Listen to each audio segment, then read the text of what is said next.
Hello everyone and welcome to the One Stop Co-op Shop. This is Colin and today we are going to start our epic quest doing quest 17 and 18 of the saga. We're going to have one deck that's going to be going from Cirith Ungol up here to Mount Doom and trying to throw the ring into the fire. While we have the other deck is going to march themselves to the Black Gates and try and distract the eye of Sauron to look this way while we have Frodo climbing up here. Now, the thing is, the Black Gate scenario, you cannot win. All you're trying to do is buy time for Frodo to be able to dunk that ring. So we're going to try and go as quickly as possible for our Mount Doom deck, while we try and go as slow as possible for our Black Gates deck, or scenario. Following the miraculous victory in battle upon the Pelennor fields, Aragorn called a council of the lords to determine their next course of action. There, Gandalf advised that they should not wait for Sauron's next move, but rather they should ready their armies to march upon Mordor itself in a desperate gamble to keep his eye fixed upon them. Though he had not yet claimed the kingship of Gondor, the attending lords nonetheless agreed to follow Aragorn's banner to the Black Gate of Sauron's realm if it meant giving the ring-bearer the time he needed to complete his quest. So it was that only 3 days after the Battle of Pelennor Fields, the host of the West marched from Minas Tirith towards Mordor. Yet they marched without hope for victory. Each man knew that their army had not the strength to challenge Sauron in the earnest. Rather, they had hoped to draw Sauron's forces out of his land and clear the way for Frodo and Sam to finish the last leg of their journey to Mount Doom. As the hobbits made their way across the Black Land, Aragorn led his army north to the Morannon. There he raised the standard of Elendil and challenged the Dark Lord himself to come forth and face judgment. But just as Aragorn and his entourage turned their horses to rejoin their army, the Black Gate opened and an embassy from Barad-dûr rode out to parley with them. These final two quests are what we call Dire. Dire is a new keyword that appears on some quest cards from the Mountain of Fire. The Dire keyword represents the world-changing endeavors that the heroes of Middle-earth undertook in the final battle. Okay? While the main quest has the Dire keyword, each player's threat elimination level is increased to 99, and each player's threat cannot be reduced by more than 1 each round by non-boon player card effects. Boon card effects that reduce a player's threat are not affected. Additionally, if we had any Valor, which I'm not using any Valor, it would be 80 threat instead of 40. Having barely escaped the Tower of Cirith Ungol, Frodo and Sam stood momentarily on the edge of the Morgai, the inner fence of Mordor's western mountain range. Below them, they could see the vast plain of Gorgoroth dotted with enemy camps. Sauron was gathering all his strength to Mordor after his defeat at Minas Tirith. Orcs swarmed like ants upon the ashen plains, and countless watchfires flickered across the Black Land like stars in the sky. As the hobbits made their way down the Morgai, there appeared to be no way for them to reach Mount Doom without being discovered. Then, to the wonder of the ring-bearer and his servant, the vast armies of Mordor began to march away north, leaving the path to Orodruin unwatched. Sauron was directing all of his forces to the Morannon, where Aragorn had marched his army to challenge the Dark Lord. Neither of the hobbits knew this reason, but they could plainly see that this was their opportunity to complete the quest. This final stage would determine the future of Middle-earth. Either the ring would be destroyed in the fires of Mount Doom, or the ring-bearer would be discovered and the ring would be delivered back to the hand of its dark master. In our Mount Doom quest, we'll have Fortitude tests. Fortitude tests represent the ring-bearer's courage and determination to complete the quest for Mount Doom in the face of overwhelmingly adversity. When a player is instructed to make a Fortitude test, you can exhaust any number of heroes, not allies, he controls to commit them to that test. Then he must discard cards from the top of the encounter deck, and you're going to do an X amount, where X is the 10 digit of your threat dial. So if I'm at 32, it would be 3. If the total willpower of the heroes committed to the test is greater than the number of Sauron's eyes, now a lot of times it was equal to or greater in other different types of tests like this one though you have to be greater, then you pass the Fortitude test. If the number of Sauron eyes is equal to or greater than the total willpower, then the heroes fail it. And when you fail it, you'll have to see what happens because of it. Also, if ever the deck is empty for a Fortitude test, you simply just reshuffle. So this isn't one of those ones where if I run out, I don't have to draw cards for the Fortitude test. Do note that if we're having a Fortitude test in the middle of revealing encounter cards, it does create an area for player actions. So Fortitude tests interrupt the regular turn sequence and creates a new action window. After the total number of Sauron eyes are discarded from the encounter deck and it's been determined, players are allowed to take actions. So it gives players an ability to react to a fortitude test. Now, from reading this, though, I don't think that we have an action window before the test. We only have it after. So if I have no heroes ready to exhaust for the fortitude test, I'm going to be sunk, right? I have to have some ready when I have that fortitude test show up.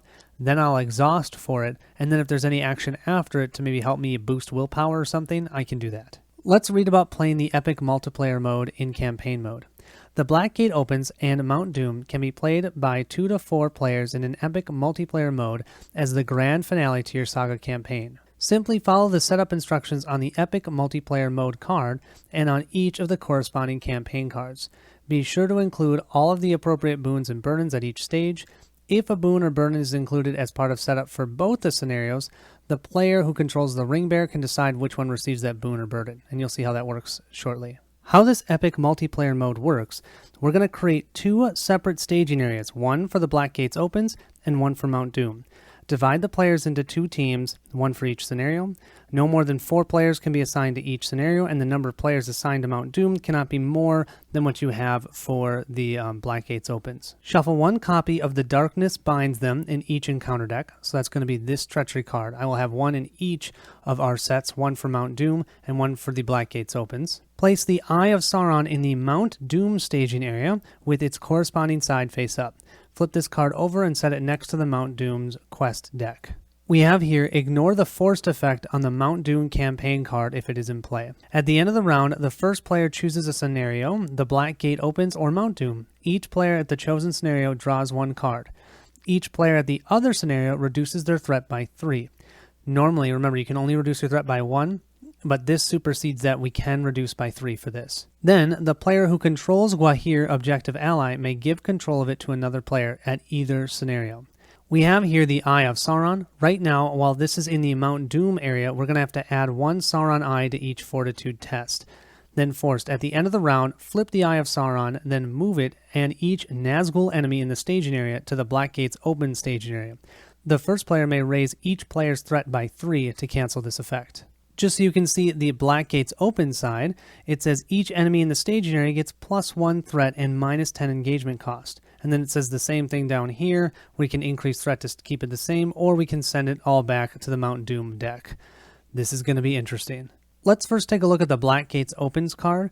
Each player may change heroes he controls without incurring the +1 threat penalty. The first player may raise each player's threat by 1 to search their deck for Andril and add it to their hand. Remove each burden from the following burden sets. So what I'm going to do is I'm going to have at the Black Gates Open these 3 burdens.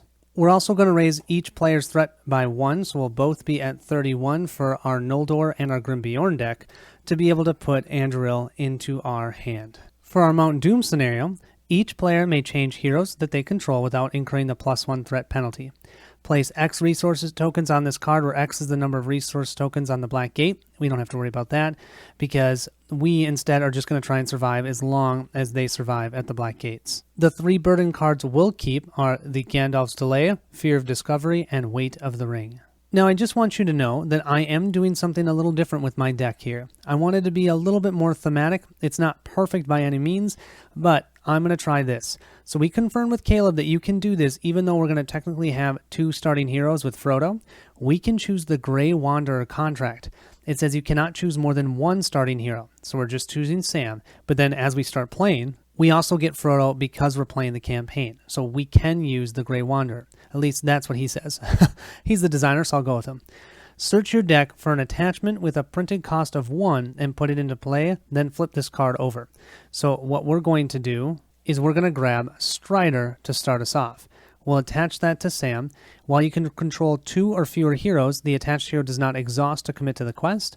And while you control 5 or fewer characters, the attached hero gains +2 willpower. So he'll have 5 willpower. I like it. We're going to go ahead and start off with the Land of Mordor scenario. I am going to mention now, this is my 4th try. I have failed 3 times now.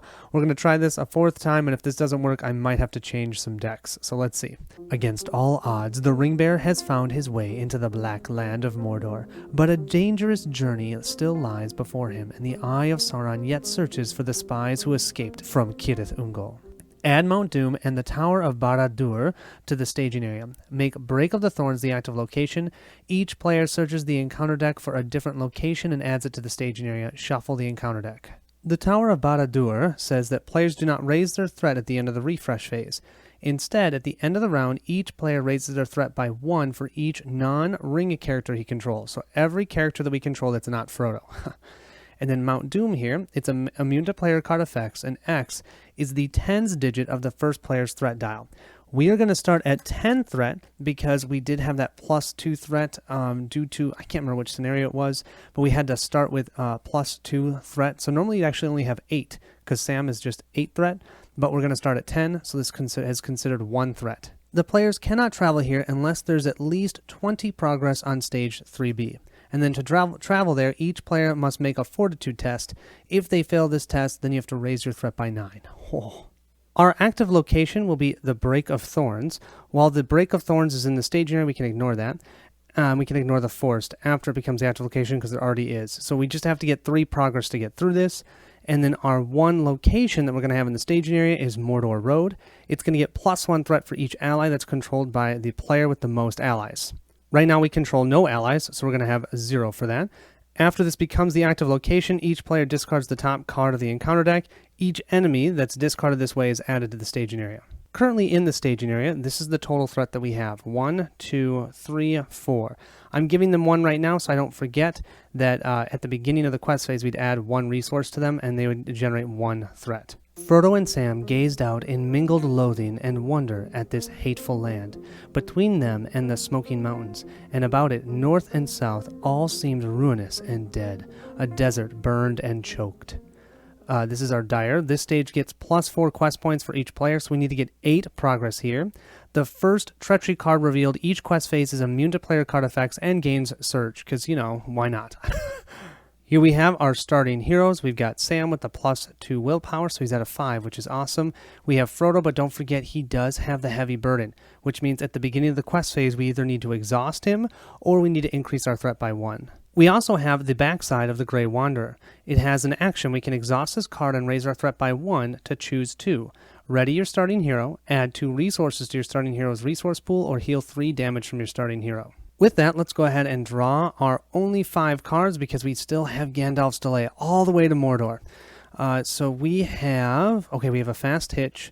We have 2 Resourcefuls. That is beautiful because there's secrecy. We're under 20 threat. Remember, we're only at 10, so the cost of this will only be 1. The Fast Hitch will be great. The Brace of Conies actually will be awesome because we can... Oh my gosh, I'm going to keep this hand. Yeah, I'm going to keep this hand because the Brace of Conies lets us generate 2 more resources. So to start that planning phase, we will draw 1 card, and we get the Expert Treasure Hunter, and we'll also generate 1 resource for both Sam and Frodo. Moving into that planning phase, I think the first thing we're going to do is play the Brace of Conies. We can do 2 different options. We're going to go ahead and choose the Add 2 Resources to Hero's Resource Pool, and we'll go ahead and do the Draw 2 cards. Yeah, I mean, reducing our threat would be great, because we could actually reduce it by the 2, but 2 cards. We have the Sword Thane and Master of the Forge. So I think the first thing we're going to play is this Expert Treasure Hunter. It's a limit 1 per hero. After the attached hero quests successfully, name a card type, so that'd be attachment, event, or an ally. Discard the top card of your deck. If that card is of that type, you get to put it in your hand. Yeah.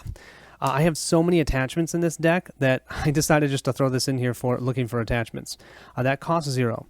Then we're going to play Song of Wisdom. We're going to use Frodo's resource because that is a colorless. And now Sam will have the green resource on him as well.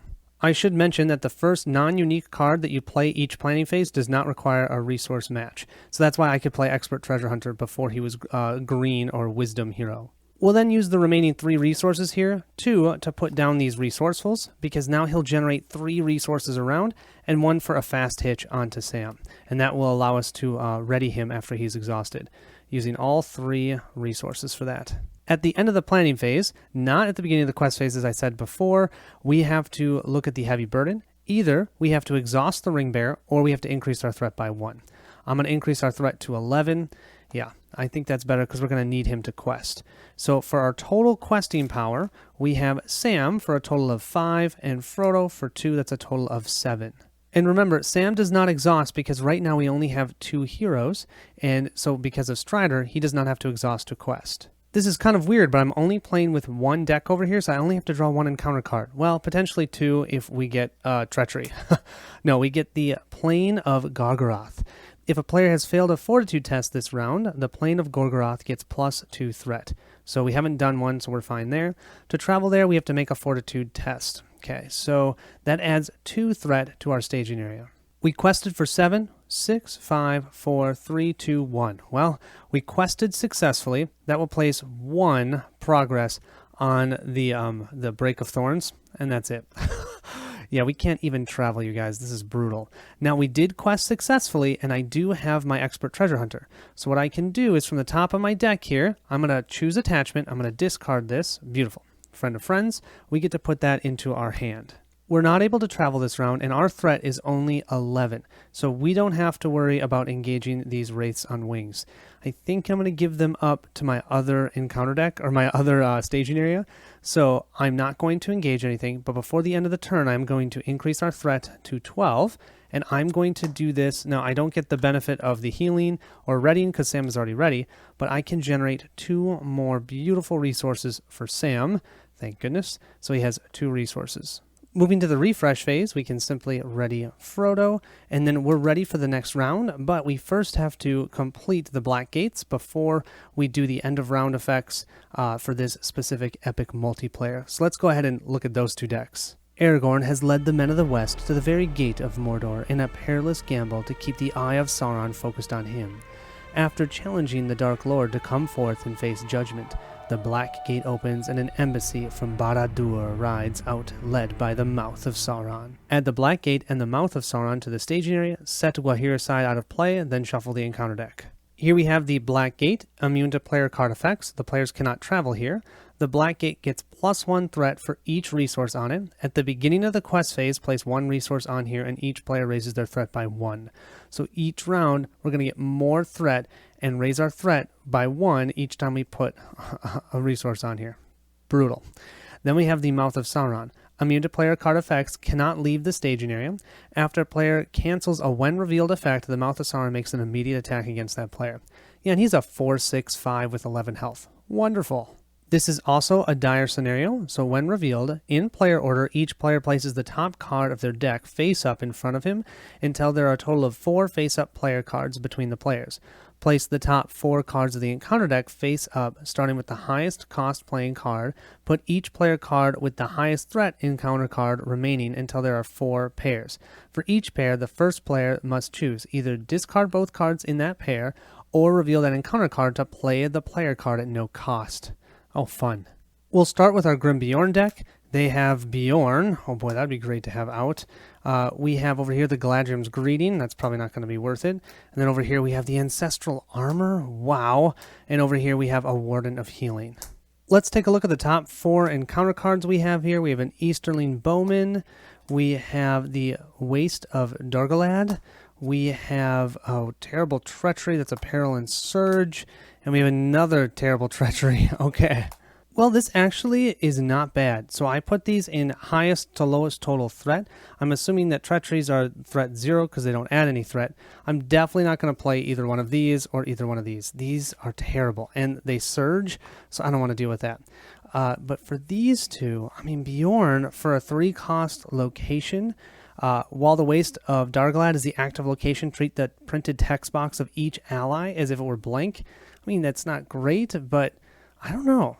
To get a 6-cost ally out, I think I'm going to do it. I'm going to put him out. I'm going to put the Waste of Dargalad out in the staging area. And we're definitely going to put this Easterling Bowman. He is Archery 1. And it does have a when revealed, deal 1 damage to a questing character, but nobody's questing. So I think that swings and misses. And then we can put Ancestral Armor right on to Grim Bjorn. I mean, how can we say no to that? I will tell you that in the first play, I grabbed all my cards and I got annihilated. In the second one, I tried none. The third one, I picked 1. So now I'm trying to pick 2. We'll see how it works. All right, now we go to the Battle of Morannon. He gave a great cry and turned, leaped upon his steed, and with his company galloped madly back to Kirith Gorgor. But as they went, his soldiers blew their horns in signals long arranged, and even before they came to the gate, Sauron sprang his trap. Dire. When revealed, each player searches the encounter deck and discard pile for a different orc, troll, or Nazgul enemy and adds it to the staging area. Shuffle Gwahir into the encounter deck. Okay, so here's Gwahir. I'm going to shuffle him in. He will be amazing if we can get him, but yeah, I got to find these. We're definitely going to grab orcs because Nazguls and trolls are absolutely terrible in this scenario, as you'll see. So we're grabbing the Orc of Mordor. We've seen this in the last scenario, and you've seen the Shaga Archer as well. We have Dire here.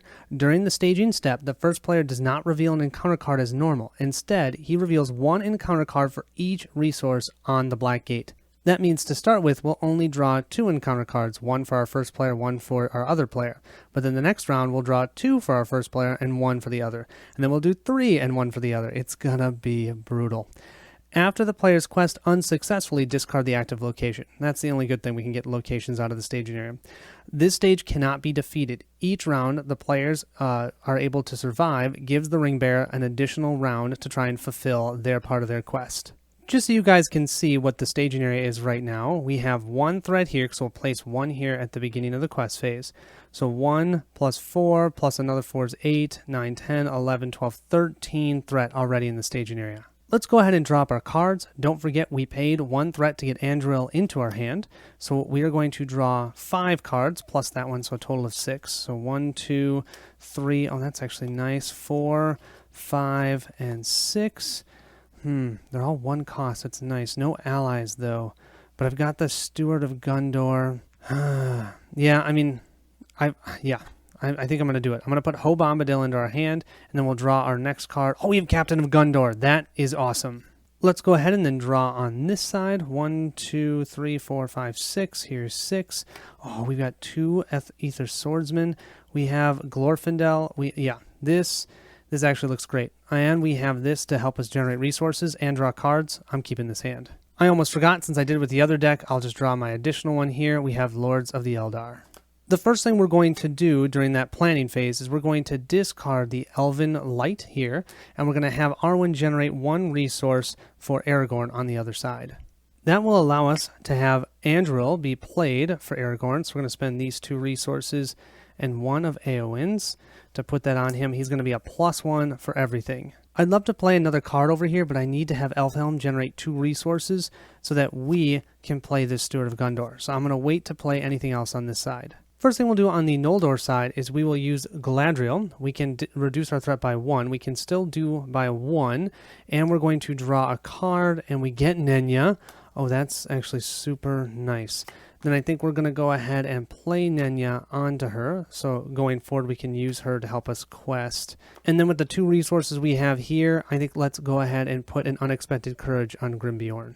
Moving to that beginning of the quest phase, we'll place 1 resource on here, and then each of us will increase our threat by 1, 32 for our Grimbeorn deck, and 31 for our Noldor deck. And now this means that our Grimbeorn deck will draw 1 card for the encounter step, and then the Noldor deck will draw 1 card. For questing this round, let's go ahead and just send Elfhelm and Eowyn, so it's a total of 6 on this side. We'll then send a total of 7 over here. 6 plus 7 is 13. That equals the total amount of threat in the staging area. Oh man, we'll have to draw 2 cards. I think we're just going to have to soak the threat this time. And you know what, you guys, I totally forgot about drawing 1 additional card for this. So let's look at what this one would have been. Okay, yeah, it's the Elder's Council. Ooh, you know what? If it was that or the Lords of Eldar, I definitely would have discarded the Lords of Eldar. So I'll put this, and you know what, I can use this right now. I will play this and give +1 willpower to, let's say, Círdan, so it puts us to 14, and then we can reduce our threat just by 1. So we'll go back down to 30 instead of 31.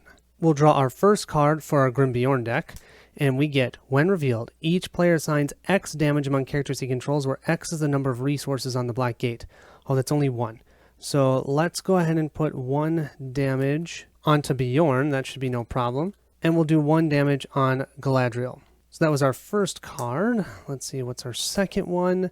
We have, when revealed, each player deals 1 damage to a questing character he controls. Until the end of the quest phase, each damaged character gets -1 willpower and cannot be healed.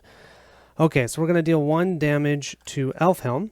So Elfhelm will go only down to 1 willpower, and then we'll do 1 damage to Arwen, and so she'll go down to 2 willpower. That means we did quest unsuccessfully, but only by 1 point.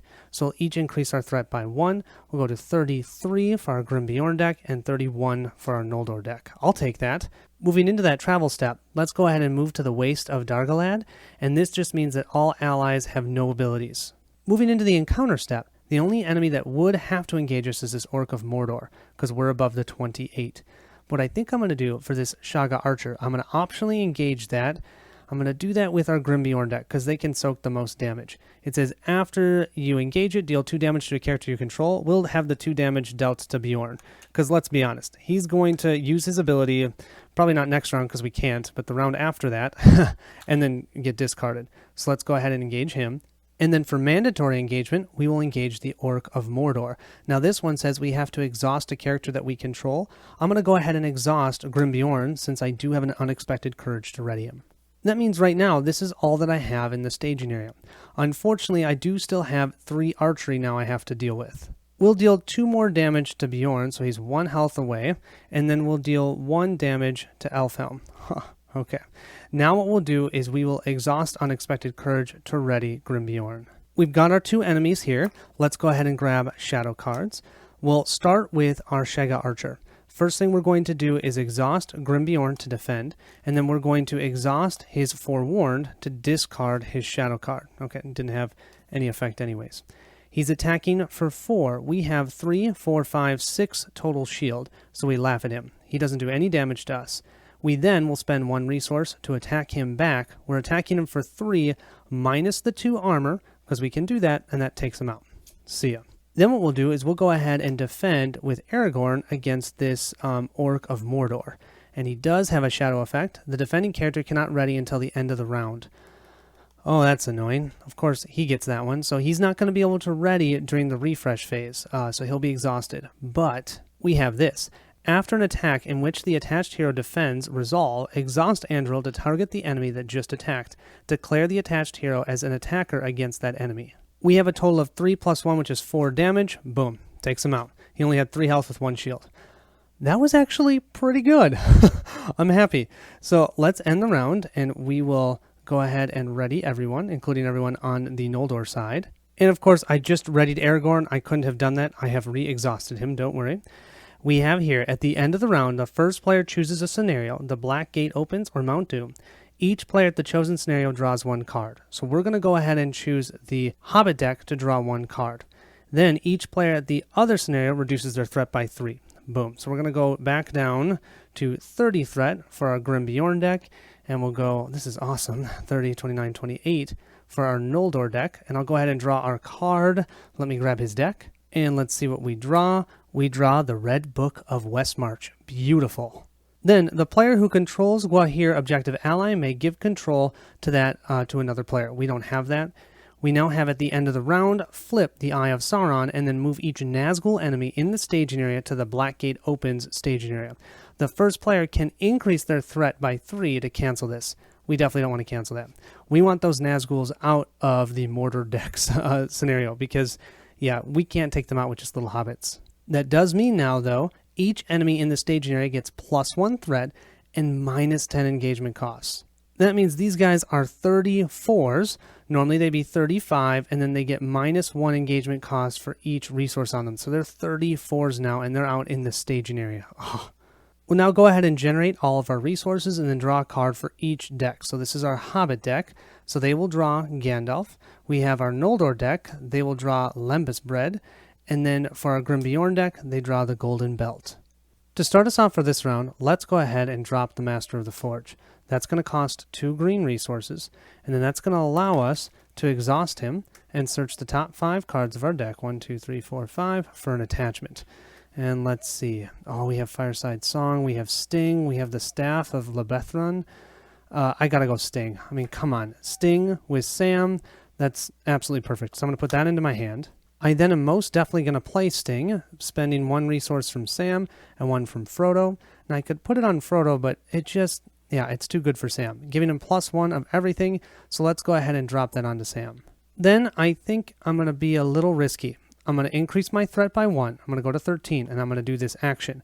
I'm not going to get the benefit of readying Sam, but what I can do is I can still give myself 2 resources from that card. So I'm going to do that, and then spend 3 out of the 4 of these resources. So I only have 1 left, and I'm going to play that red book, because that's just going to help our willpower. Attached to a Hobbit hero restricted. Well, you know I'm going to attach it to Sam. While the attached hero is committed to the quest, each Hobbit hero gains +1 willpower. Yeah, you can't go wrong with that. He is, though, now fully restricted up. Okay, but isn't this amazing? 2 heroes. This is wonderful. We're going to increase our threat by 1 again, so that way Frodo does not have to exhaust because of the heavy burden. That still means Mount Doom is only 1 threat. We have the Mordor Road. This now will be considered 2 threat because we have 1 ally out. So that's 1, 2, 3, 4, 5 total threat in the staging area.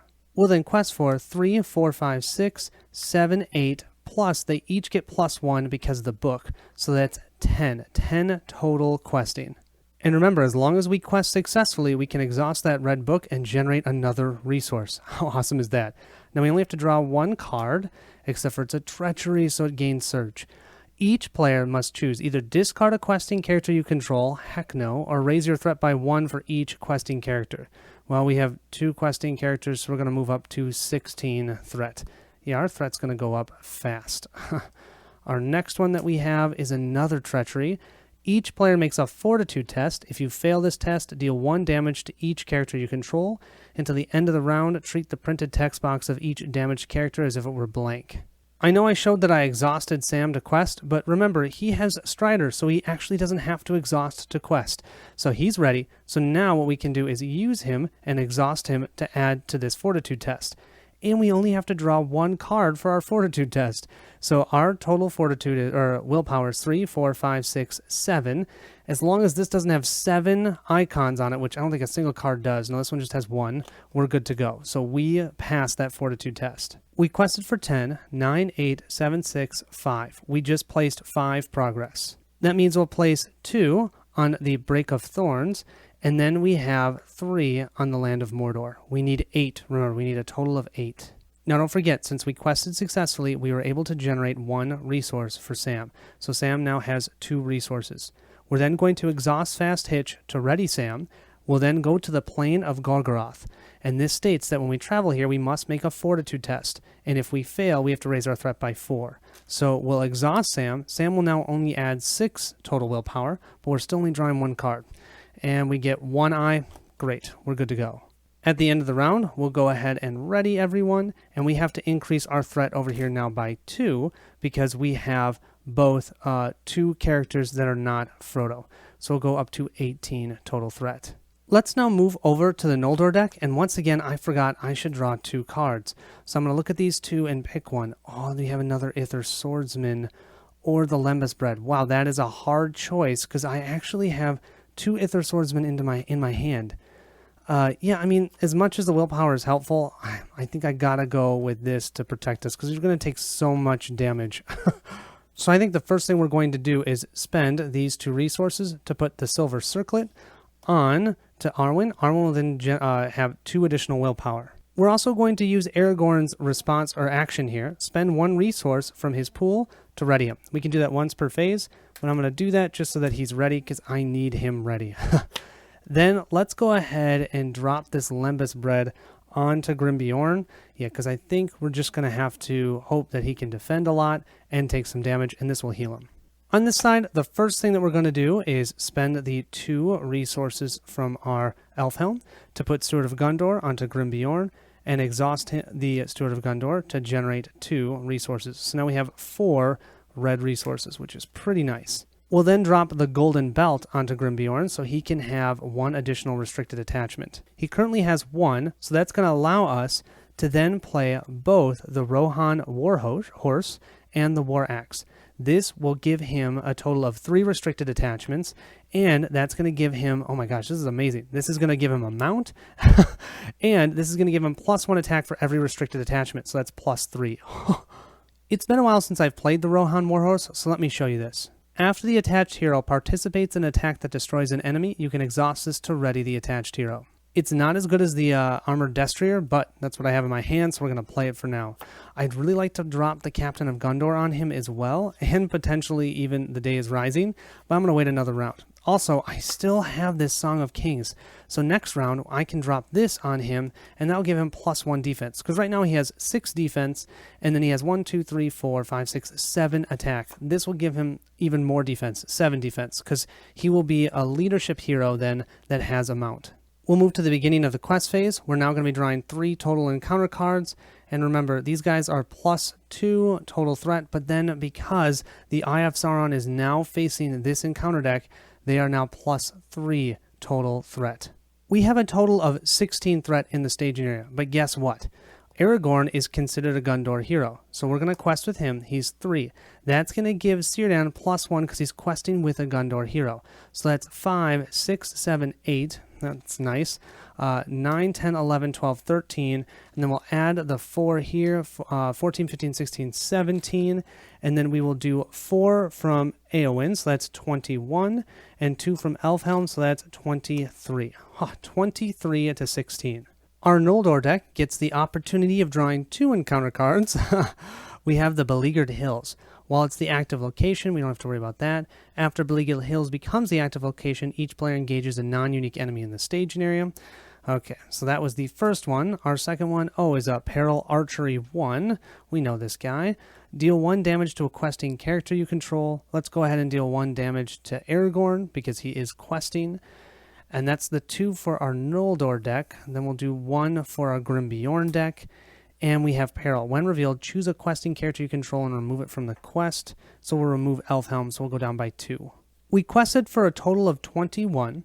Let's count backwards. 20, 19, 18, 17, 16, 15, 14, 13, 12, 11, 10, 9, 8, 7, 6, 5, 4, 3, 2, 1, 0, 1, 2. So we failed by 2. So we're going to go up to 32 for our Grim-Bjorn deck. And our Noldor deck will go up to 29. Now, the nice thing is we still get to discard the active location. Man, it's going to be hard to quest successfully here. We only have 1 location in the staging area, and that is our Beleaguered Hills. We're going to have to go to it. We need to get that threat out of there. And it says, when the Beleaguered Hills is the active location, reduce the total threat in the staging area by X, where X is the total threat of each engaged enemy. But in order to travel there, we're each going to have to engage a non-unique enemy in the staging area. We'll go ahead and have the Noldor deck engage the Warrior of Rhûn, and then we're going to have our Grim-Bjorn deck engage the Wraith on Wings, because we are narcissistic, and I want to kill them, hopefully. Looking at the remaining enemies that we have here, none of them will actually engage us, because this is at 35. The highest that we're at with our Grim-Bjorn deck is 32. So we can optionally engage 1 enemy. I will go ahead and optionally engage this Easterling, and then it's the question of, do we want our Noldor deck to optionally engage? Because the advantage is the more that we engage, the more our threat is actually going to be reduced. So I think with Grim-Bjorn, he's got Unexpected Courage to be able to ready. He's got a Lembas Bread, and he's got a Rohan Warhorse. So he can ready 3 times, plus a regular defend, that's 4. So we're looking at 4 enemies. So I think we'll have our Noldor deck engage the the Easterling Bowman. That actually means our staging area is only this. Woohoo! We'll go ahead and grab some shadow cards, 2 here and 2 for our other side of our deck. Let's go ahead and have this one attack first. He's attacking for 4. Grim-Bjorn has a total defense of 3, 4, 5, 6. He will exhaust to defend. And he's attacked for 4, and we get the attacking enemy gets +1, and if it destroys, we don't have to worry about that. So he's attacking for 5. We can block that. We'll then spend 1 resource, reduce his defense to 1, and we're attacking for a total of 6. 4 plus 1 is 5. Gone. Beautiful. Okay, then we will use Unexpected Courage to ready Grim-Bjorn. We've got archery. We have a total of 2 archery, you guys. I have to soak. I think actually we'll put both points of damage onto Grim-Bjorn, and you'll see why in a second. So now we'll go ahead and have this guy attack. He's only attacking for 3. We'll exhaust Grim-Bjorn to defend, and we have the attacking that gets +1. Beautiful. His attack is 4. That's no problem. We'll spend the resource to use his attack, -2 to his armor. He attacks for 6. Gone. Beautiful. Then we'll go ahead and use our Rohan Warhorse. Since we just destroyed a character, an enemy, we can go ahead and ready Grim-Bjorn. Now, Grimbjorn has no more resources left, so he's not going to be able to attack. But the nice thing is we'll be able to use these guys to reduce our threat for next round. So this Easterling Bowman, let's have him attack. We will not negate his shadow card. Let's see, he gets nothing. That's good. He's attacking for 3. Grimbjorn will simply defend. Yeah, I should have said he was defending, but he was defending for a total of 6. No damage there. And then finally, we will use our Lembas Spread. Our Lembas Spread will allow us to heal Grimbjorn by up to 3. So he'll heal the 2 damage on him and ready him. We'll then exhaust him to defend, and we will use Foreshadow to get rid of this shadow card. Oh, nice. It would have been +1. That would have been terrible. But at least we got rid of that. So he attacked for 6. Grimbjorn took no damage because he's got 6 total defense. That'll end this round for our Grimbjorn deck. We'll move up to 33 threat here and a total of 30 threat for our Noldor deck. And then let's go ahead and do our end of round effects. At the end of the round, the Grimbjorn and Noldor deck will reduce their threat by 3, but then they're going to increase their threat by 3 to keep the Eye of Sauron over here. We're then going to allow the Hobbit deck to draw a card, and they get Rosie. That is actually beautiful. We'll then move to that resource phase. We'll draw cards. We get another Resourceful for our Hobbit deck. Our Noldor deck will draw 2, either a Warden of Healing or the Mirror. Oh, we got to go to the Warden of Healing because we're going to need healing so bad. So we'll discard this one. And our Grimbjorn deck will get the Dunedain Mark. To start round 3 for our Mordor deck, first thing we're going to do is exhaust our Master of the Forge. 1, 2, 3, 4, 5. Look at our top 5 cards. Oh, I have 2 great options, Friends of Friends or Fast Hitch. I think I've got to go Friends of Friends because I've got one in my hand. Yeah, so I'll put that in my hand and I will shuffle this up. Then I think I've got to play both of these, and I'm going to play one on Sam and one on Frodo because that's just thematically awesome.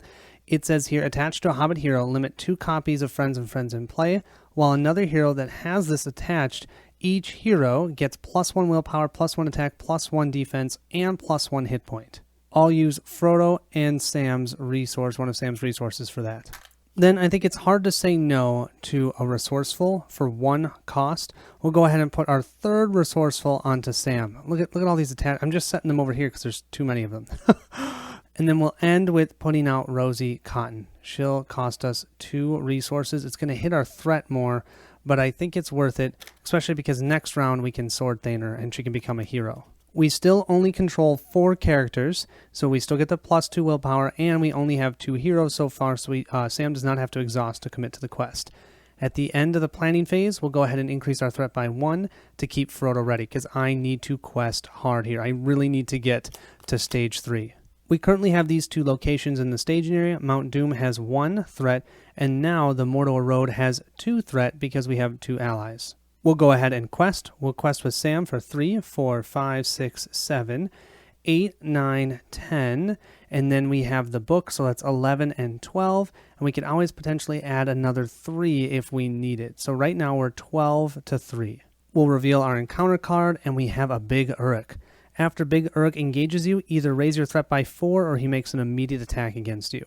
Currently we quested for 12, 11, 10, 9, 8, 7. Let's see if that's enough. With our 7 progress, we'll place 4 on the Plain of Golgoroth, and then we would place 3 here, which is just not enough. So let's go ahead and do our action for Rosie Cotton, adding her 2 willpower to Sam, which is just enough, but it is going to exhaust Rosie. I was kind of hoping to keep her, but I couldn't, to be able to then move on to quest card 2A. They had gone some miles, and the road was at last running down a long slope into the plain, when Frodo's strength began to give out, and his will wavered.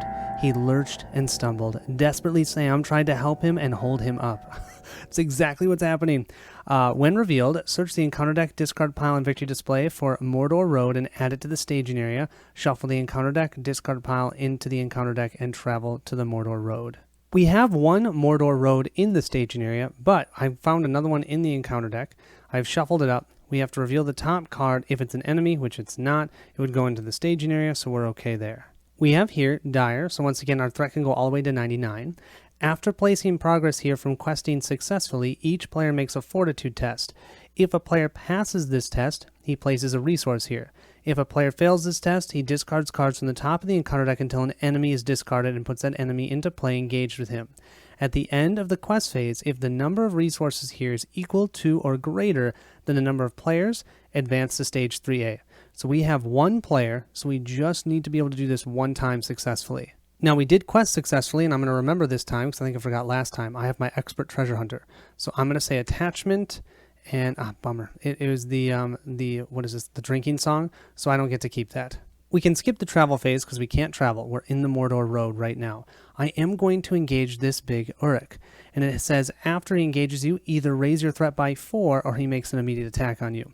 I'm going to raise my threat by 4. 1, 2, 3, 4, because I can't handle an immediate attack, but I think I can handle 23. That does mean, though, that Mount Doom now is considered 2 threat, and I have to draw 2 cards for our fortitude tests. Also, because his engagement cost is higher than our threat, Sam gets +1 attack and +1 defense. So Sam right now has 1, 2, 3, 4 defense to his 4 attack. He's going to go ahead and attack. We'll grab our shadow card. We will exhaust Sam to defend, and oh, beautiful. No shadow effect. I don't know what that would have been terrible. But so 4 to 4, we're okay. Now, don't forget that we have Sting. Sting states that after the attached hero exhausts to defend an attack, discard the top card of the encounter deck and deal damage to the attacking enemy equal to the discarded card's threat. We'll grab our top card from the encounter deck, and we've got 3 threat. Beautiful. We just dealt him 3 damage. We actually almost killed him. He has 5 health. I should also mention we quested successfully, so thanks to that we get to add another resource here because we have our red book. So yeah, we've got 2 resources for Sam. I think that's it. We have nobody ready to attack. Oh wait, we do have our Grey Wanderer. Why would I not do this? I'm going to increase my threat by 1, move to 24. Oof. I will be able to, I could ready him and he could attack. Yeah, let's go ahead and ready Sam. Plus, I have my fast hitch. Okay, I'm going to ready Sam, and I'm going to generate 2 resources. That's the 2 things I'm going to do. So he has 4 resources now. I'm going to have so many resources next round.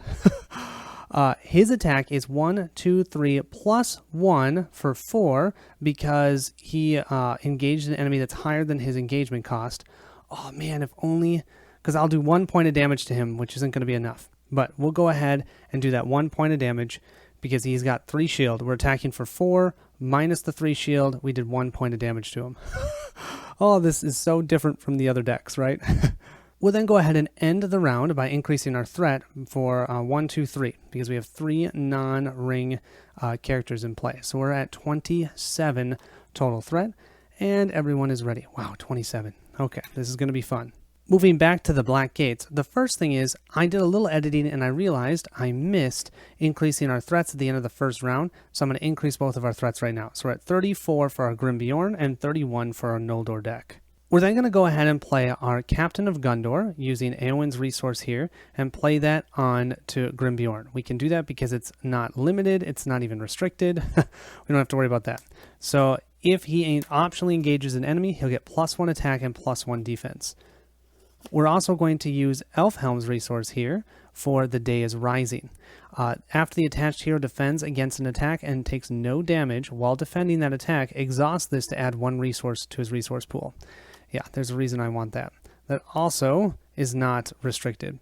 I'll exhaust our Steward of Gondor to go ahead and generate 2 resources, so we do have 3, thank goodness. And as much as I'd love to play the Song of Kings on him or this Dunedain Mark, I will wait until the next round. Over here on our Noldor side, first thing we're going to do is spend a resource to go ahead and get Elven Light back into our hand from our discard pile, and that will allow us to draw another Elven Light, which then will discard to go ahead and put a resource here for Glorfindel, because I definitely want to have a Warden of Healing out.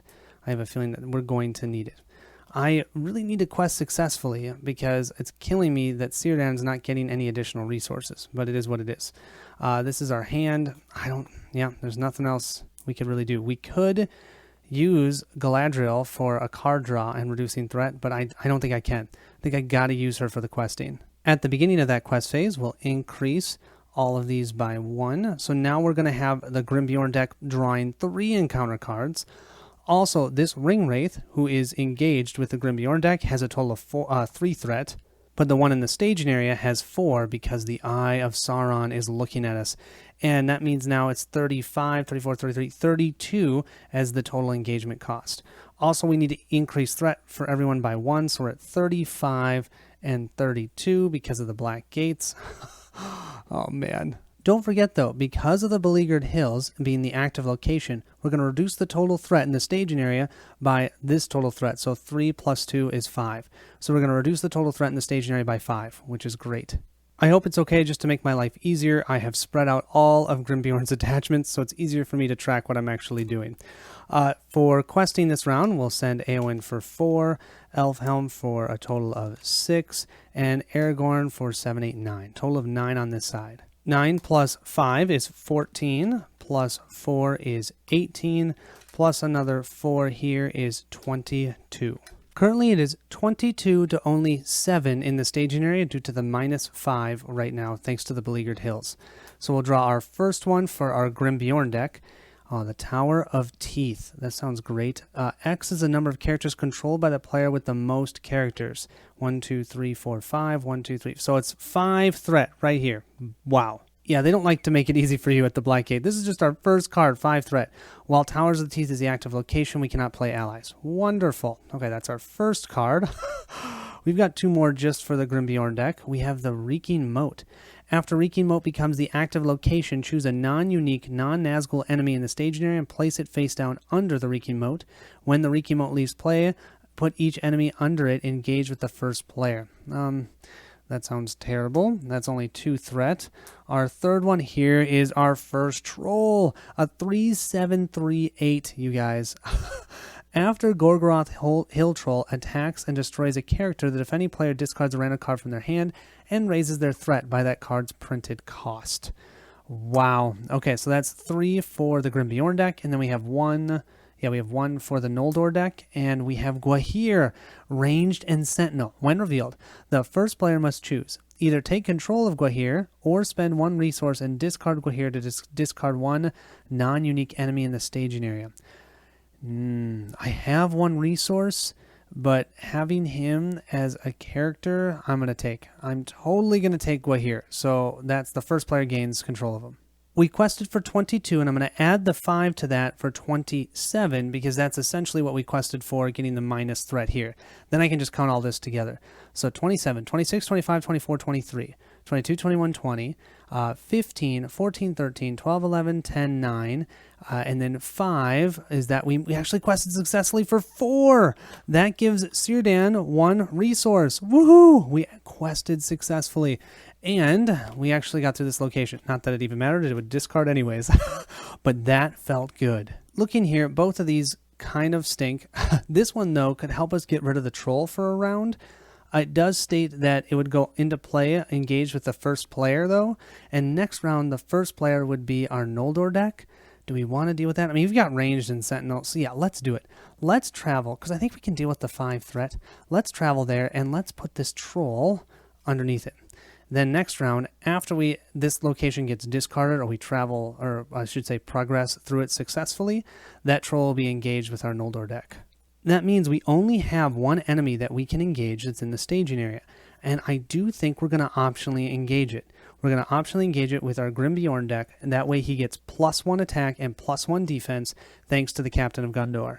We still have that Easterling Bowman that has Archery 1, so let's go ahead and put that on Círdan, and then let's exhaust our Warden of Healing to heal 1 from Galadriel, and we'll heal 1 from Aragorn. I don't want Aragorn having any damage.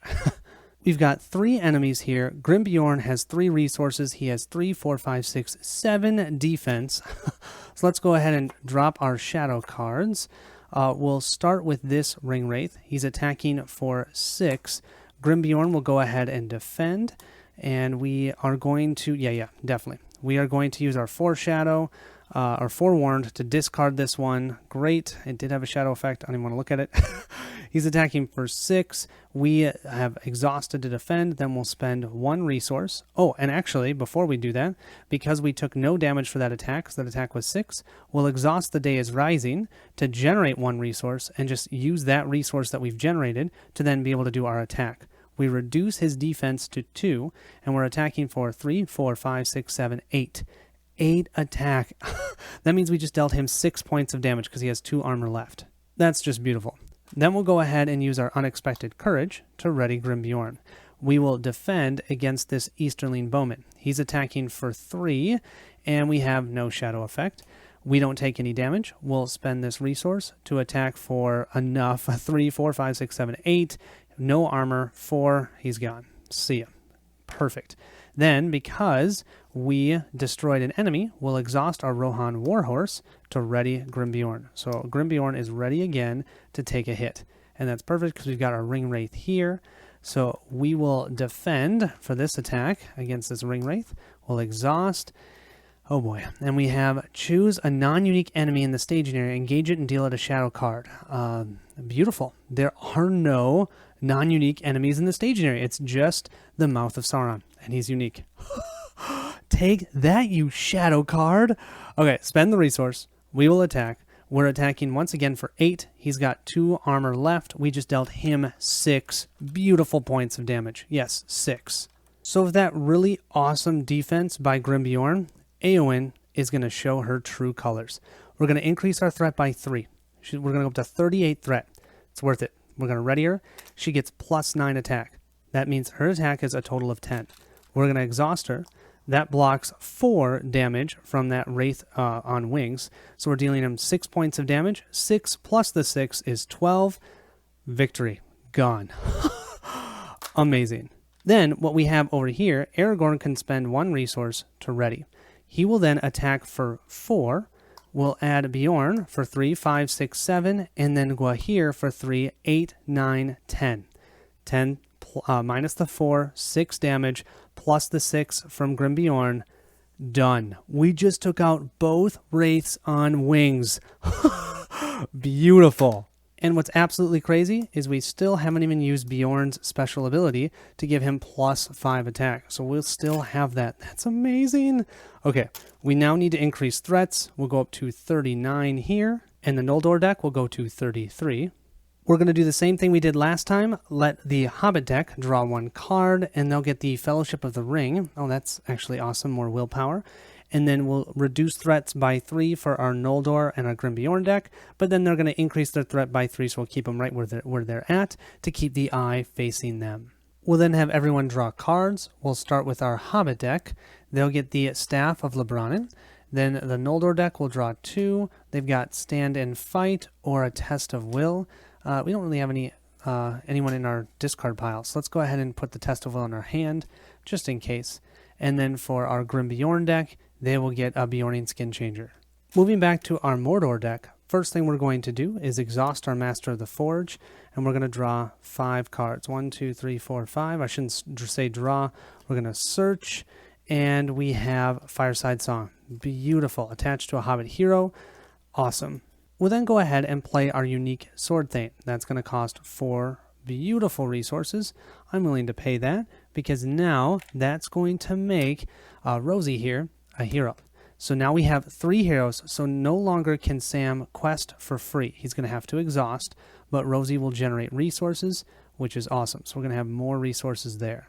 Now, we're still going to be allowed to play this Fireside Song even though we don't have a blue resource because this states the first non-unique card you play each planning phase does not require a resource match. This is non-unique. We're going to put that onto Rosie. Spend 2 resources for that. And now she has a song, so she'll get plus 1 willpower. Now I just need to find some fast hitches.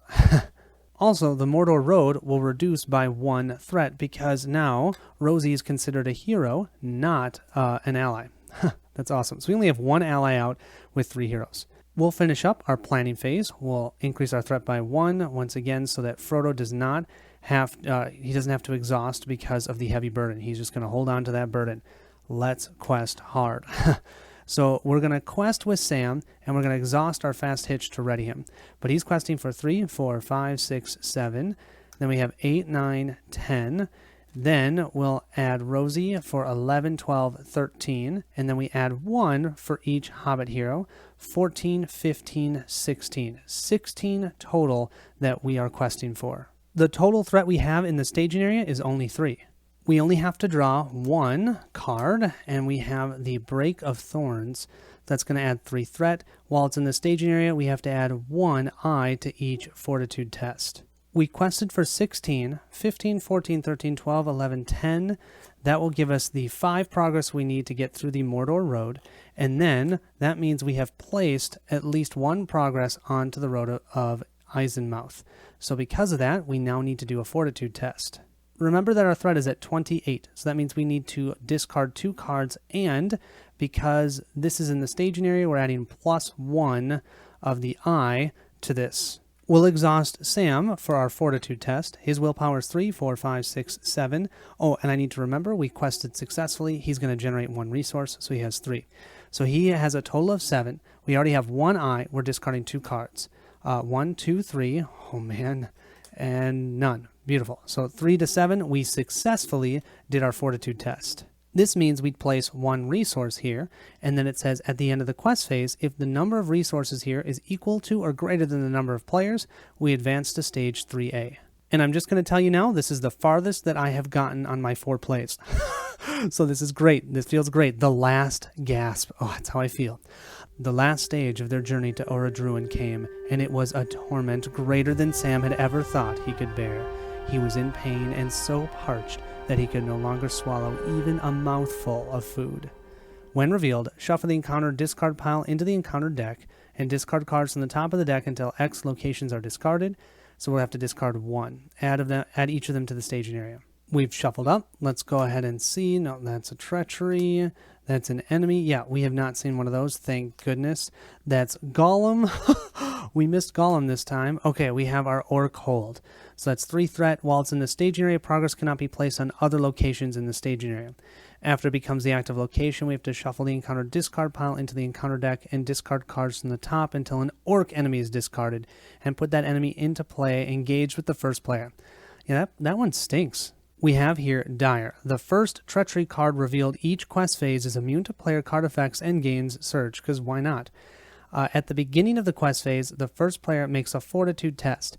If the first player fails this test, no more than 5 progress can be placed here that round. This stage cannot be defeated unless Mount Doom is the active location. So what we need to do is we need to be able to get 20 progress on here. Once we get 20 progress, we can walk ourselves up to Mount Doom. When we walk ourselves up to Mount Doom, we then need to make a fortitude test. And if we fail this test, we have to raise our threat by 9. And then we'll move to stage 4. Here we have our locations in the staging area. Now I'm going to do something kind of crazy. But do you guys remember how I have this rope? This rope we can add to the victory display and remove it from the campaign pool to give each location in the staging area -2 threat until the end of the phase. I am planning on using that next round. And if I do that and I don't have an active location, that means this is going to be 1 threat, that's going to be 0, and this is going to be 1 threat. I can maybe push ourselves all the way through that last gasp so then we can travel to Mount Doom. Maybe. I'm going to take that chance. Although our Grimbjorn and Noldor deck are doing great, that's not going to last. They're drawing 5 encounter cards the next round, 6 the following. Yeah, so we need to get ourselves to Mount Doom. We are also going to use our Expert Treasure Hunter. We quested successfully. Attachment. Oh, no, Frodo's Intuition. Bummer. We'll move into that combat phase, and our big Uruk here is going to get a shadow card. And here's the thing. We're all exhausted, but I do still have my Grey Wanderer. Increase our threat by 1. We can ready him, and we can give him 2 more resources. I love it. So he's going to have a total of 5 resources. He is ready. Now, we didn't engage anyone, so his defense is only 1, 2, 3. So he's very likely going to take some damage here. He's going to exhaust to defend, and we get no shadow effect, so he'll take just 1 point of damage. We can soak that, right? He's got a lot of health. He has, normally 3, plus the 2 because of his skilled healer, and then plus 1 because of Friends of Friends. So he'll take the 1 point of damage. But we still get to discard the top card of the encounter deck because of Sting, and beautiful. 2 points of damage, boom, he's gone. Thank you, Sting, getting him from behind. We'll go ahead and then ready everyone, and let's go ahead and increase our threat by 1, 2, 3. Oh, jeez. 30, 31, 32. So we're now at 32 threats. So now Mount Doom will gain 1 more threat. Yeah, I'm going to have to deal with that. And our fortitude tests are 3 cards. Moving back to the Black Gates, the first thing we're going to do on the Noldor deck side is discard our Elven Light to generate a resource for Aragorn. He can use those to ready, so I feel like it's kind of nice to have him have those. Then I'm going to spend 4 out of the 5 of these blue resources, and I'm going to go ahead and put down both Ither Swordsmen. That means that they each quest for a total of 3. So that's going to add 6 questing, which I am not going to complain about. On this side of the board, we'll just exhaust our Steward of Gondor, generate 2 more resources for Grimbjorn. We're going to drop down another Dunedain Mark. Just going to slide that underneath here and give him +1 attack for that. And then that's costing Elfhelm's resource. And then let's do the Song of Kings. And I'll slide that underneath here, and we'll use Eowyn's resource for that. So now he's considered a purple resource, so he's also going to get +1 defense. 1, 2, 3, 4, 5, 6, 7. He has 7 normal defense. We'll move into that quest phase. We'll go up to 4 here on the Black Gate. We'll move up to 40 threat for our Grimbjorn deck. Remember, though, it's dire, so we can go all the way up to 99, so we're doing all right. The Noldor deck at 34. We're going to have to draw 4 cards for the Noldor deck. Oh my gosh. The total threat we have here is 5, plus the 4 is 9, plus 5, so that's 14. 14 total threat in the staging area. Let's see who we're going to quest with this round. We're going to start with Aragorn. He's going to quest for 3. Then we're going to add 6 here for 9. Then we're going to add both of these 2 for 19. And then we'll add 4 here for 23. We'll then add Elfhelm and Eowyn for another 7, so that puts us to 30. 30 to a total of 14. That sounds great now, but you know that's not going to be enough. I mean, likely. We're drawing 4 cards for our Noldor deck, so let's start with them. The first one we have, oh no, this is the one we added for the multiplayer. Each player exhausts a character they control. If the Eye of Sauron is in the staging area, characters cannot be readied by player card effects this round. Yeah, hey, Hotom Bombadillo, what do you say we use you now? This is a great one to cancel. Add this card to the victory display and remove it from the campaign pool to cancel the when revealed effects of an encounter card just revealed by the encounter deck. So we'll go ahead and put that in the victory display. That will get rid of this. However, we are now going to have the Mouth of Sauron attack us, because it states after a player cancels a when revealed effect, the Mouth of Sauron makes an immediate attack. Against that player. So he's actually going to attack the Noldor deck, but I will definitely use Grimbjorn to defend. So Grimbjorn's defense is 3, 4, 5, 6, 7. His attack is 6. I can't discard his shadow card because he's unique. So we'll just have to take it on the chin. No, we have, oh wow, I'm glad I didn't reveal that one. So 6 damage. He has 7 defense. We're okay. I'm actually going to use my Day is Rising. After the attached hero defends against an attack and takes no damage, I will generate a resource, so we'll go back to having 5 resources. Okay, that was our first card. First one. We still have 4 more to go. Our next one is Beleaguered Hills. Okay, that's number 2. Number 3, we have, oh no, Peril. When revealed, either search the encounter deck and discard pile and victory display for a Nazgul enemy and add it to the staging area, or attach the Hellhawk to a Nazgul enemy in play. We don't have a Nazgul enemy in play. I do have a when revealed effect negator, but do I want to do that? Because remember, if we negate this, then that Mouth of Sauron is going to attack, and Grimbjorn is exhausted. I could then ready Aragorn to take a hit. We're going to have to deal with the Nazgul at some point.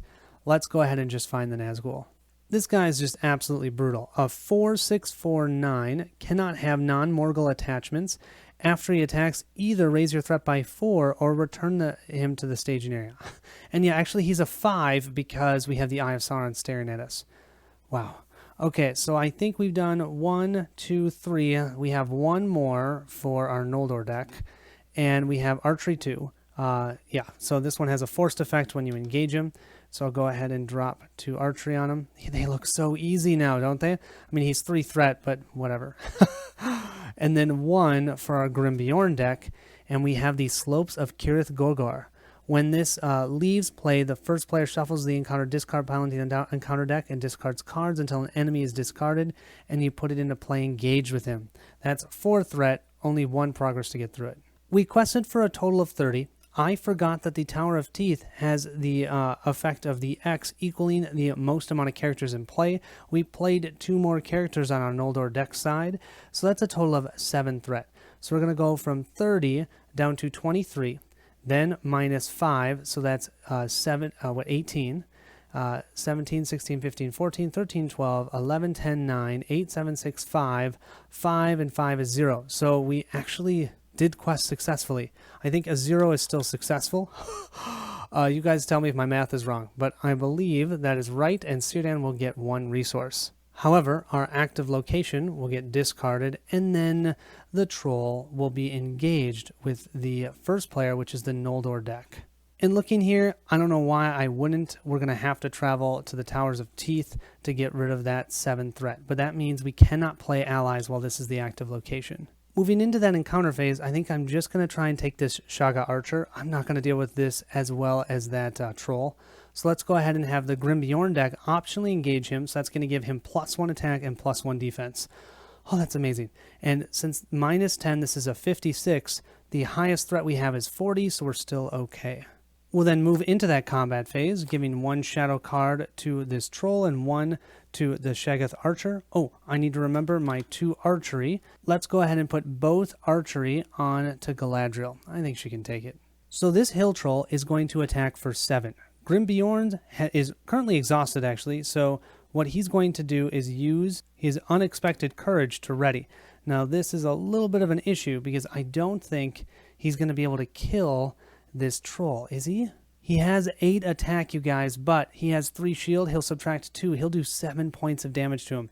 That's not going to be enough. That means that Grimbjorn will be exhausted because I cannot use the Rohan Warhorse to ready him. Oh, man, this... Well, it is what it is. So he's going to attack for 7. We have 3, 4, 5, 6, 7, 8 defense. We are definitely going to use our Forewarned because we can. We're going to discard this shadow card. And so his 7 points of damage does nothing to Grimbjorn. Grimbjorn will then spend his 1 resource to go ahead and deal his 8 attack to this troll, -2 armor. So he has 1 armor and dealing 7 damage. Just not enough. On this side, we have this Shagga Archer attacking. I think I'm going to go ahead and exhaust Gwahir to defend. The attack is for 4, so Gwahir is going to take at least 1 damage. We'll ready this, or flip this. Attached enemy gets +1 attack, +3 if it's the Mouth of Sauron. So he attacked for 5. So that's going to be 2 points of damage to Gwahir. Dang. Then what we can do is we can attack. So I have Bjorn. Bjorn can attack for 3. That's only going to do 1 point of damage. So let's... do we want to do it, though? It kind of seems like a waste to do the 8 attack on this guy, but that would get rid of the archery. I'm going to do it. You guys tell me that I'm wrong, but I'm going to do it. I will use his +5 attack. We're going to have to shuffle him back into our deck. He deals 8 damage. 3 plus the 2 is only 5. That's at least going to get rid of him, so he's out of here. But then he's going to get shuffled back into our deck. And you know what? I should have done this before Bjorn did what he just did, but I'm going to do it now. I'm going to ready Aragorn by spending this 1 resource. He attacks for 4. This troll has 3 defense and 1 health. Boom. 4. We'll exhaust him. That takes out the troll. That makes me feel a lot better. Okay, it was totally worth it. We at least don't have any enemies on us. We only have a Nazgul and the Mouth of Sauron out in the staging area for enemies. So then we'll go ahead and end the round. We'll increase threats, 35 for our Noldor deck and 41 for our Grimbjorn deck. Let's go ahead and do, well, you know what we're going to do. We're going to have the Hobbit deck draw 1 card, and then our Noldor and Grimbjorn deck are going to keep the Eye of Sauron here. We'll draw 1 card for our Hobbit deck, and they get another Gandalf. Sweet. I did almost forget. We have our Warden of Healing. Let's go ahead and heal 1 from Galadriel and 1 from Elfhelm over here because he had 2 points of damage. We don't want to forget to do that. I did at the end of the round. That kind of works. We'll then move to that resource phase for all of our decks. We will draw cards. Our Hobbit deck will get the Song of Wisdom. Our Noldor deck will get either an Unexpected Courage or a Warden of Healing. We got to go Unexpected Courage. Come on. I really need that on Grimbjorn. And then we have a Sneak Attack for our Grimbjorn deck. Let's go ahead and move back to Mount Doom. First thing we're going to do is use our Master of the Forge. 1, 2, 3, 4, 5. Look at our top 5 cards for an attachment. Oh, we have Fast Hitch or Song of Hope. Yeah, I'm gonna go Fast Hitch. How can you not go Fast Hitch, especially with Rosie sitting there? Because we can give her that Fast Hitch. So let's go ahead and spend one of Sam's resources. Look at how many resources he has to go ahead and put that fast hitch onto Rosie. We're then going to spend 2 of Frodo's resources to put out the Fellowship of the Ring. This says, attached to the ring bearer, each hero gets +1 willpower. After character is destroyed, so not discarded. So I was looking on the FAQ because I'm thinking of playing Gandalf. Gandalf at the end of the round would discard himself. That would not cause this card to be discarded. You have to actually be destroyed. So I'll spend these 2 resources and everyone's going to get +1 willpower. Unfortunately, I ran out of willpower tokens, so I just decided to replace it with dice. So we've got 4 willpower here for Frodo, 8 for Sam, and 4 for Rosie. We're then going to spend 5 resources to go ahead and put Gandalf out. When he enters play, we can reduce our threat by 5. We can draw 3 cards. I might just take the reduction of threat, and we can only go down by 1, but we'll go down to 31. I still think that's worth it. I don't want threat. So we'll reduce or take away all of the 5 resources from Sam. And then finally, we'll spend Rosie's resource to go ahead and play the Song of Wisdom on her. That's another song, so that's going to give her +1 willpower.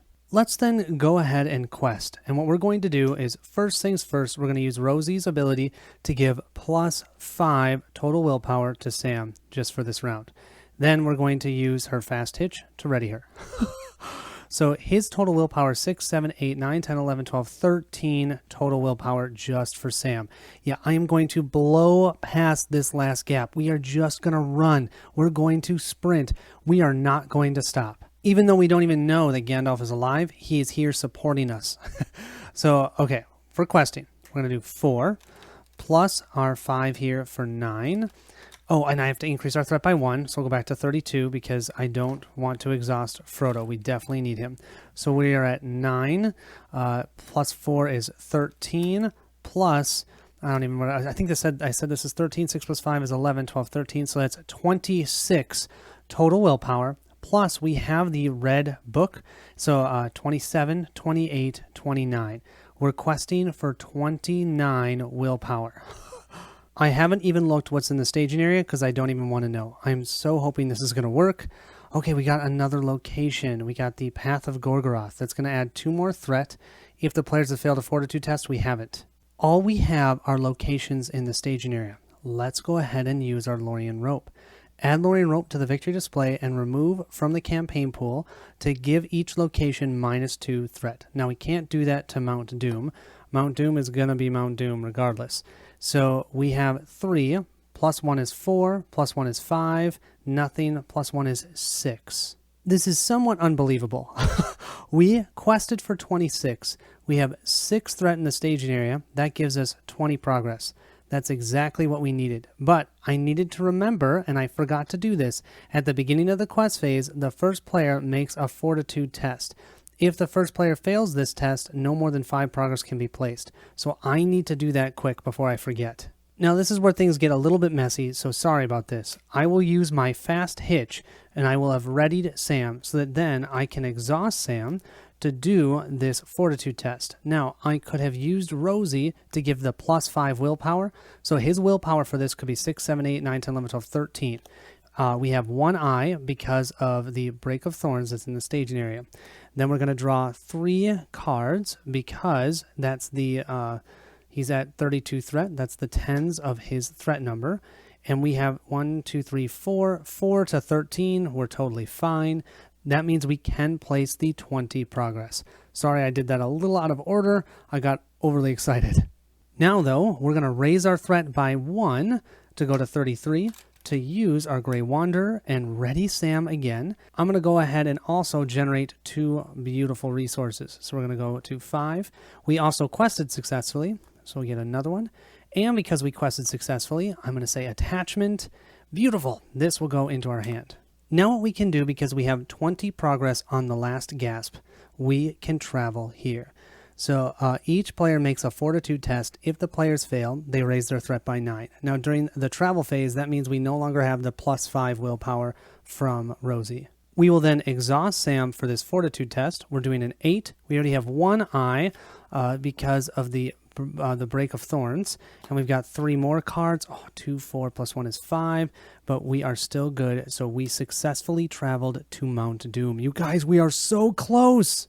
The crack of Mount Doom. He was come to the heart of the realm of Sauron and the forges of his ancient might, greatest in Middle-earth. All other powers were here subdued. So this is dire. When revealed, shuffle the encounter discard pile into the encounter deck and discard cards until X enemies, where X is the number of players, so 1, and we'll add them to the staging area. Here's our encounter deck. We have, let's see, only a Ring Wraith of Sauron. While the Ring Wraith Sauron is in the staging area, it gains after a player fails a Fortitude test. He engages that player and makes an immediate attack, and adds 3 threat to the staging area. Wonderful! We have dire. Allies cannot enter play, and when revealed effects cannot be cancelled. Forced. When Mount Doom is explored, the first player makes a Fortitude test. Discard 1 extra encounter card for each player, so we'll have to discard 1. If the first player fails this test, the Ring Bearer claims the 1 ring, and the players lose the game. If the test is successful, the Ring Bearer completes the quest, and the players win the game. So all we have to do is be able to get 9 progress on Mount Doom. We'll go ahead and end the round. We have 1, 2, 3 different characters that are actually 4. So we're at 37 threat that are not our Ring Bearer. Gandalf will then get discarded. And now let's go ahead and move to the Black Gates scenario. Moving back to the Black Gates, I think the only thing we can do with our Grim Bjorn deck, considering the 2 cards we have, is put out the Bjornian Skin Changer. We'll use 1 of Grim Bjorn's and 1 of Eowyn's resources. We'll then exhaust the Steward of Gondor to give both resources over here to Grim Bjorn. For our Noldor deck, I think we have to give this Unexpected Courage over to Grim Bjorn. We need another one. He needs to be able to ready himself more easily. So we'll spend those 2 resources to do that. We will discard this Elven Light to generate a resource here. And we're 1 away from being able to play Glorfindel.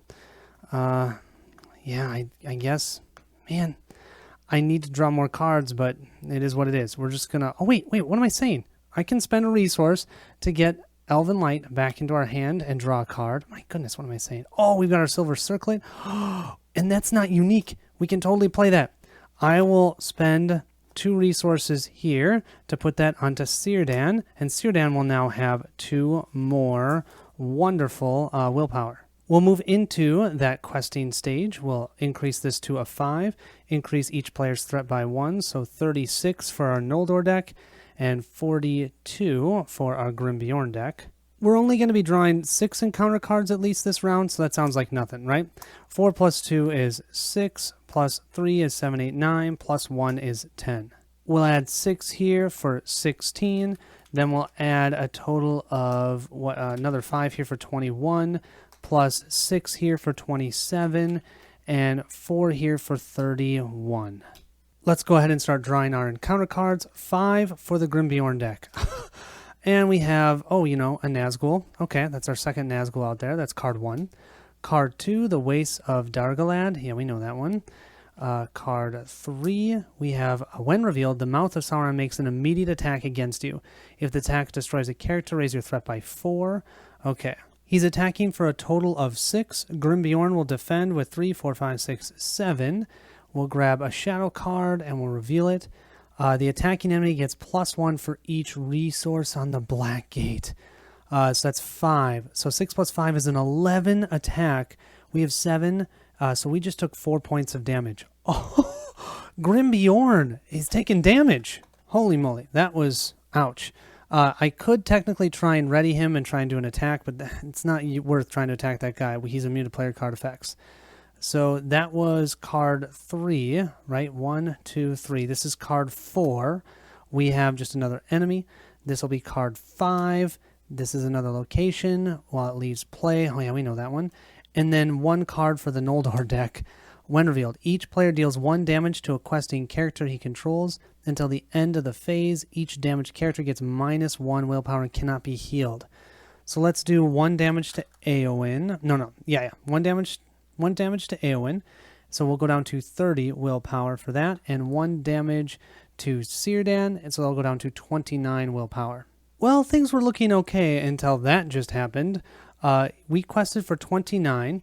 We have 5, 10, 15, 20, 24, 25, 26, 27, 28, 29. So then we're going to increase our threats by 8 each. 1, 2, 3, 4, 5, 6, 7, 8. We're going to go to 44 for our Noldor deck. And 8 will put us up to 50 for our Grimbjorn deck. Thank goodness this is dire. Otherwise, we'd be eliminated from the game right here. At least this location is gone.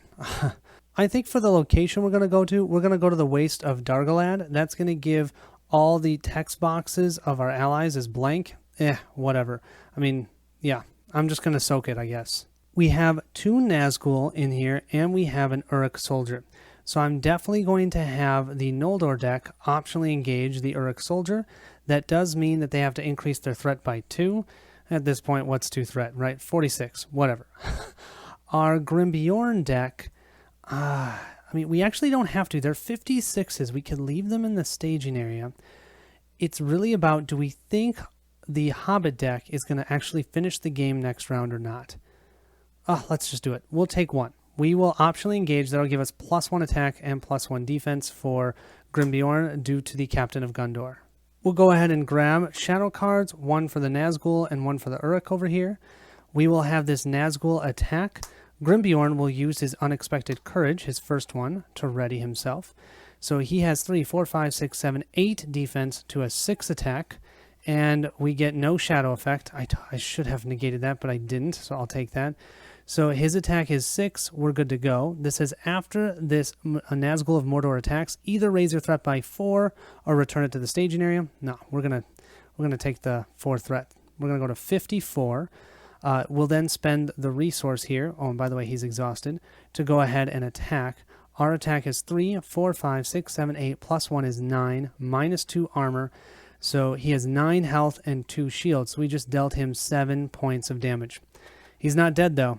Then we'll go ahead and use our other Unexpected Courage to ready Grimbjorn. Let's then go ahead and use our Warden of Healing over here. We will heal 1 point of damage from Grimbjorn, and we'll heal 1 point of damage. I can't do Círdan, so let's do Galadriel just in case. So that's 2 that we healed with. I will then use the Foreshadow to discard this shadow card, and then he will just attack. We can laugh at him. Our defense is 8. We will exhaust him, spend the resource.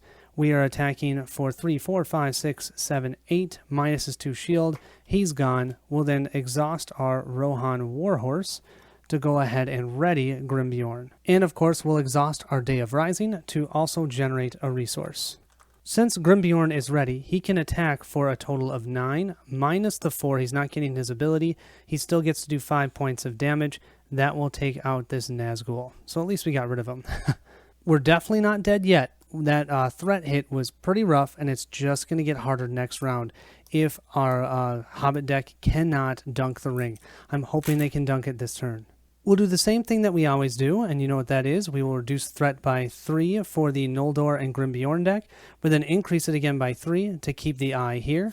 We will let our Hobbit deck draw a card, and they get the Song of Battle. We'll then have each of them draw a card. Our Hobbit deck will get the Drinking Song. Our Noldor deck will either get the Dwarven Tomb or the Dwarven Tomb. I think we're going to pick up the Dwarven Tomb. What do you guys think? And we'll get the Errant Rider for our Grimbjorn deck. Okay, this is it, you guys. This is the meat and the potatoes. If we can get through Mount Doom here and quest through it successfully, get through that fortitude test, we actually win the game. We don't even have to do anything else at the Black Gates. That would be pretty awesome. Let's go ahead and do our Master of the Forge. 1, 2, 3, 4, 5. We'll look at 5 here. We don't have any great attachments. Let's go ahead and just grab the Dagger of Westernice. Let's then pay the 5 resources to put Gandalf out again, because, you know, they're still thinking about Gandalf. So we've got our 5 resources that we've used here. Let's draw the 3 cards this time. That's only 2. Here's our 3rd. We've got a Fireside Song and a Song of Battle. Oh, wait. That was a unique card. We could still play the Fireside Song on Sam because this would be our first non-unique card that we've played. Yeah, let's do it. So we're going to play our Fireside Song onto Sam. That's going to give him another willpower because that's a song. And he's got a Song of Wisdom, so that's going to give him 2 more willpower. So he'll go to a total of 10 willpower for that. We'll spend these 2 resources. We're going to put a Song of Hope onto Rosie. That will put her at 6 because that's a song. We'll then do the Song of Battle on Rosie. That will then give her 7 willpower. We will do this Song of Battle on Rosie, and we'll use Frodo's resource. That will get her to 8 willpower. I mean, at this point, it's just getting ridiculous, right? Then we'll go ahead and play the drinking song. That means we're going to shuffle these 3 cards back in. So I'll read it to you. Count the number of cards in your hand and shuffle your hand into your deck. Then draw an equal number of cards and draw 1 additional card if you control a unique Hobbit character.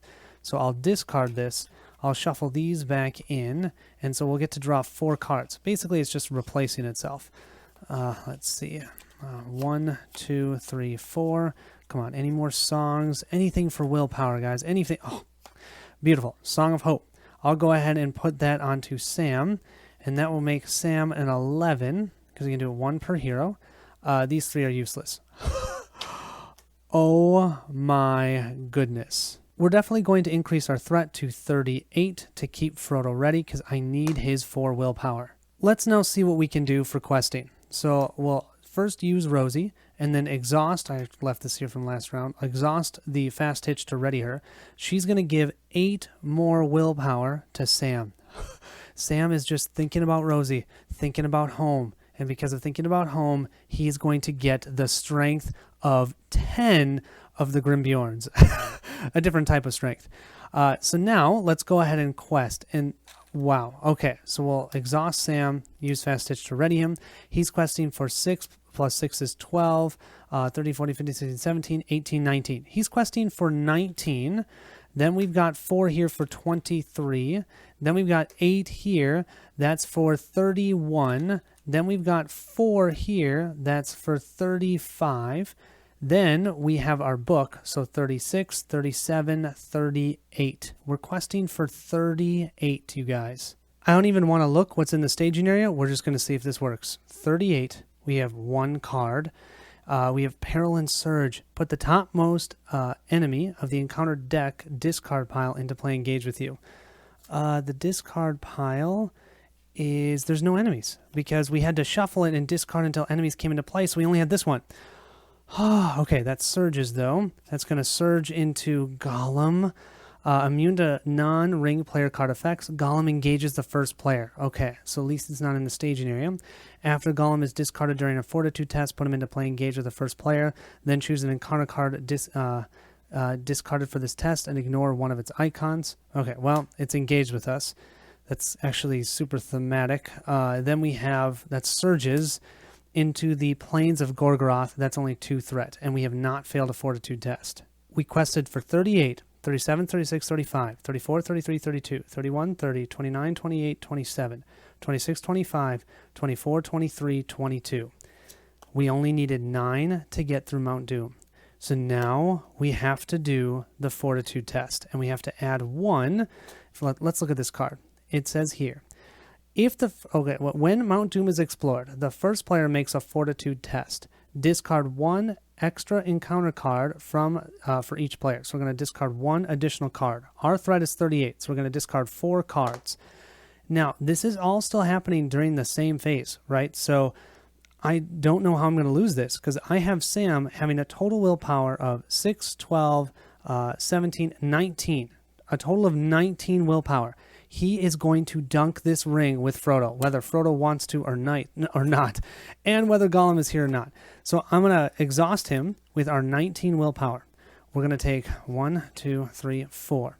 We have to add 1 eye to this because we have one of the encounter, the locations gives that. So 1, oh my gosh, 2. That's it. We just have 2 eyes. We just dunked that ring. Heck yes, you guys, we just completed the saga with Sam and Frodo and a little help from their friends. Think of these friends as people they've thought of while they were doing this quest. I mean, can you believe, look at this. Look at how much willpower. I didn't even have enough to even track it. I hope I got it all right. It got kind of ridiculous at the end. But yeah, that was a blast. And the Grimbjorn deck, I mean, Grimbeor was holding his own, but I don't think he would have lasted with 7 encounter cards next round. So it would have been questionable, I think, if we had had to go another round. But regardless, I hope you guys enjoyed this. Thank you so much. I'm going to take a break from obviously playing the Saga, but I definitely want to keep playing Lord of the Rings. So I'll take a short break, play some other games, but I'm thinking of going back to the Lost Realm and maybe completing that and kind of going through Lost Realm all the way to current. So let me know what you think. Also, I wanted to do a video on how I store all my cards because I know a lot of people have tons of different ways that they store cards. I'd like to show you guys how I do it. So if you like that, you can go ahead and get it yourself. So I'll have a video on that shortly as well. Thank you all so much for watching. If I made any errors, I do apologize, but I had a blast. I hope you guys enjoyed this. I will catch you at the next stop.